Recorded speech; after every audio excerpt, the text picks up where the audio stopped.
കോതമംഗലം നഗരസഭ വാർഷിക പദ്ധതി 2025-26 ഭാഗമായി വികസന സെമിനാർ നടത്തി.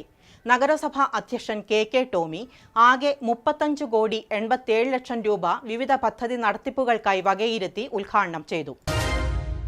കോതമംഗലം നഗരസഭ വാർഷിക പദ്ധതി 2025-26 ഭാഗമായി വികസന സെമിനാർ നടത്തി. ആകെ 35,87 ലക്ഷം രൂപ വിവിധ പദ്ധതികളുടെ നടത്തിപ്പിനായി വകയിരുത്തി. നഗരസഭ വൈസ് ചെയർപേഴ്സൺ സിന്ധു ഗണേശൻ പരിപാടിയിൽ അധ്യക്ഷത വഹിച്ചു. Municipal chairman K Tomy seminar ഉദ്ഘാടനം ചെയ്തു.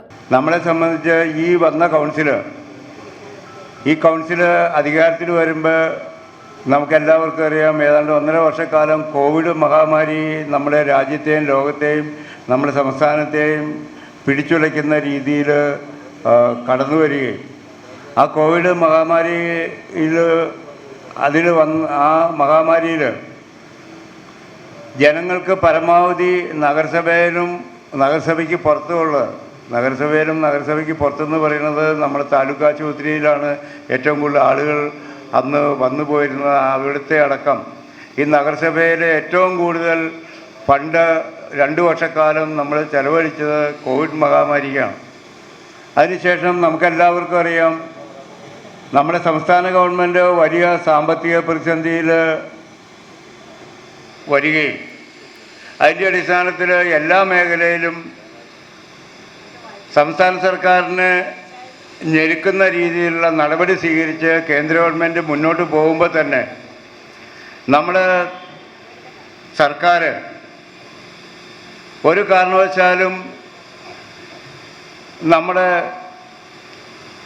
ഏറ്റവും ബുദ്ധിമുട്ട് അനുഭവിക്കുന്ന സാധാരണ ജനങ്ങളെ ചേർത്ത് നിർത്തുന്നതിൽ, അവർക്ക് വേണ്ടിയിട്ട് ഫണ്ട് ചെലവഴിക്കുന്നതിൽ യാതൊരുവിധ മടിയും കാണിച്ചിട്ടില്ല. അതിനുള്ള ഫണ്ട് നമുക്ക് നഗരസഭകൾക്കൊക്കെ എല്ലാ നഗരസഭകൾക്കും കൊടുത്തിട്ടുണ്ട്. വികസനകാര്യ സ്റ്റാൻഡിംഗ് കമ്മിറ്റി ചെയർമാൻ നൌഷാദ് പദ്ധതി അവതരണം നടത്തി. ആസൂത്രണ സമിതി ഉപാധ്യക്ഷൻ CPS ബാലൻ പദ്ധതിയുടെ ചർച്ചയ്ക്ക് നേതൃത്വം നൽകി. വിവിധ സ്റ്റാൻഡിംഗ് കമ്മിറ്റി അധ്യക്ഷന്മാരായ രമ്യ വിനോദ്, അഡ്വക്കേറ്റ് ജോസ് വർഗീസ്, ബിൻസി തങ്കച്ചൻ, കൌൺസിലർമാരായ AG George, advocate Siju Abraham, Shameer Panickal, PR Unnikrishnan, Sijo Varghese, Eldhose Paul, Rosily Shibu, Nob Mathew, Lissy Paul, Aleyamma George, Babitha Mathai, Sainumol Rajesh, Vidya Prasannan, taluk ആശുപത്രി സൂപ്രണ്ട് ഡോക്ടർ സാംപോൾ എന്നിവർ പങ്കെടുത്തു. 2025-26 വാർഷിക പദ്ധതി രൂപീകരണത്തിന്റെ ഭാഗമായി ആസൂത്രണ സമിതി, വർക്കിംഗ് ഗ്രൂപ്പുകൾ, വാർഡ് സഭകൾ എന്നിവയിൽ നിന്നുള്ള നിർദ്ദേശങ്ങൾ ഉൾപ്പെടുത്തി തയ്യാറാക്കിയ കരട് പദ്ധതി നിർദ്ദേശങ്ങളും അഭിപ്രായങ്ങളും പുതിയ ഭേദഗതികളും വികസന സെമിനാർ അംഗീകരിച്ചു.